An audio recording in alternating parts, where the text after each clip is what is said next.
If you're watching this video, perhaps you've heard other people talking about shooting RAW and had little or no idea what they were talking about. In simplest terms, a RAW file is a digital negative. Like film negatives that came before them, you can develop multiple prints or versions from this digital negative, and each version can actually be dramatically different.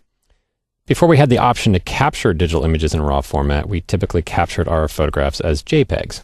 Now, when you shoot in JPEG format, your camera is actually making a significant number of choices for you. Things like exposure, saturation, sharpness, etc. While you can certainly edit some of these choices in Photoshop, the amount of change you can make is going to be limited.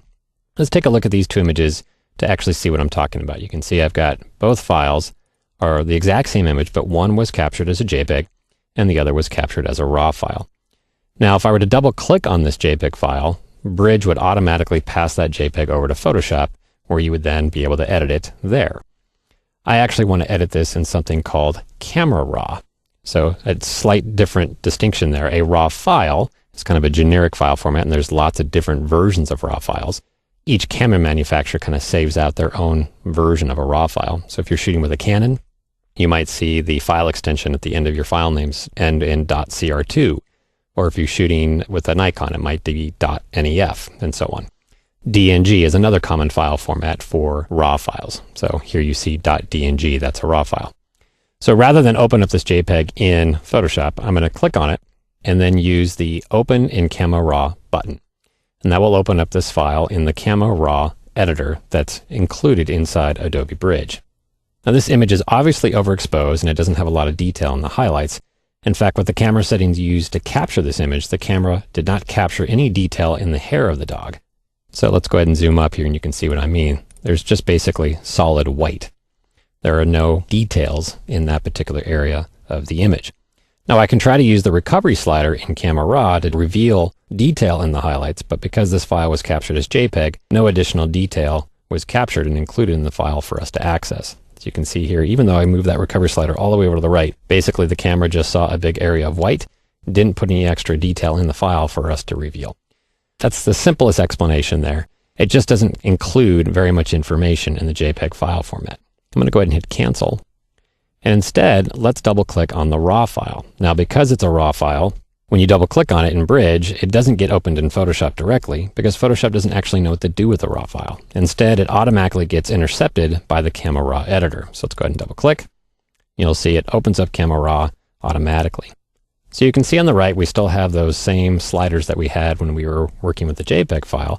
And it may feel like you're editing this RAW file, but it turns out you're never actually editing the RAW files directly. RAW files are locked digital negatives. Instead, you're going to be making a series of choices of how you want this RAW file to be processed before you then go on to open it in Photoshop and eventually save it out as a JPEG or a Photoshop file or any other file format you might need to use. Let's take a look at the significant difference though. If I take that recovery slider all the way over to the right, you'll see magically hidden detail that wasn't there before is now appearing in the hair of the dog. And if I even take the exposure slider down and drag it to the left, you can see that file actually did contain a ton of extra information. You just didn't see it at first. So you've just learned the secret of a RAW file. A RAW file is not getting processed by the camera. It's not throwing away extra information. It's keeping all the information that the camera actually sees. Your initial view on that information, though, is whatever the settings you used in the camera. So obviously I didn't use the right exposure for capturing the dog. That's why it looked white initially. But the power of the Camera Raw editor here lets me have access to that hidden information. Let's go ahead and hit cancel. You'll learn a lot more about working with JPEGs and RAW files in the Camera Raw editor and see the power of that processing software. But in a nutshell, that's the big differences between JPEGs and RAW. Whenever you have the option, you typically want to shoot RAW, so you have the flexibility and the power to be able to make choices after the fact and take advantage of that extra rich information. If you have a low-end consumer camera that you're just carrying around in your pocket, you may only have the option to shoot JPEG. And then the more expensive cameras you buy have usually the option to shoot RAW as well. And when a pinch, if you want to have the flexibility of not having to process every RAW file and have JPEGs as well, a lot of cameras actually have the option to shoot both JPEG and RAW at the same time, which is what we used here to get these two different versions captured at the same moment in time, but one was saved out as a JPEG for quick editing and one was saved out as a RAW. So I'll just close with saying one disadvantage of RAW is because it is a digital negative, it has to be processed in order for you to be able to use it. So while you get more power and more flexibility, it actually does end up creating more work for you.